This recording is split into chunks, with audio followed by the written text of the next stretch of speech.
గౌరవ మాజీ మంత్రి సిరిసిల్ల శాసనసభ్యుడు కేటీఆర్ గారు అంటా ఉన్నారు, నేతన్నల మీద కాంగ్రెస్కి ఎందుకు ఇంత కక్ష? 3 నెలల్లో మేము ఏం కక్ష చేసాం కేటీఆర్ గారు?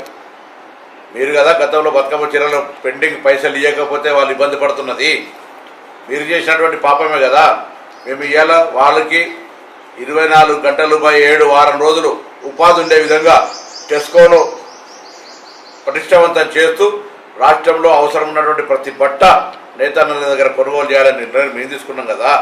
నేతన్నలకు విజ్ఞప్తి చేస్తున్న, రాజకీయ చక్కర్ల పడకండి. కాంగ్రెస్ పార్టీ మీకు ప్రతి రకంగా ఆదుకోవడానికి సిద్ధంగా ఉంది. మీ పేమెంట్ కూడా మొత్తంగా పూర్తిగా పేమెంట్ పాత బకాయిలు ఉన్నప్పటికీ కూడా మా ప్రభుత్వం బాధ్యతగా మీకు పేమెంట్ మేము చేస్తాం. ఈరోజు చీరలు లేనంత మాత్రాన గతంలో మీరు కష్టపడి బతకలేదా? బతుకమ్మ చీరల పేరు మీద కొంతమంది వ్యక్తులకు, లబ్ధిదారులకు మాత్రం, బినామీలకు మాత్రం లాభం జరిగింది అనేటువంటి ఆరోపణలు ఈ పరిస్థితుల్లో అంతకంటే ఎక్కువగా కార్మికునికి, అదేవిధంగా యజమానికి అందరికీ కూడా చేతి నిండా పని ఉండే విధంగా వస్త్ర ప్రపంచాన్ని, వస్త్ర రంగాన్ని, వస్త్ర ఇండస్ట్రీని కాపాడే బాధ్యత మాది.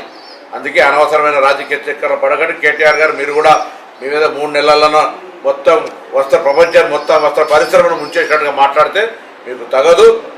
మీకేమైనా బాధ్యత గల సలహాలు ఇవ్వగలుచుకుంటే, మీ దగ్గర ఉన్న కాన్స్టిట్యున్సీలో ఉన్న ఇండస్ట్రీని కాపాడదలుచుకుంటే ఆ జిల్లా మంత్రిగా నేను పూర్తిగా సహకరించడానికి సిద్ధంగా ఉన్నా. మీ వస్త్ర ఇండస్ట్రీకి సంబంధించి సిరిసిల్లలో నేతన్నలు కూడా విజ్ఞప్తి చేస్తున్నా, గీతన్న నేతన్న వేరు కాదు. మీకు సంబంధించి అండగా ఒక ఉక్కు కవచంలాగా నిల్చునేటువంటి బాధ్యత నాది.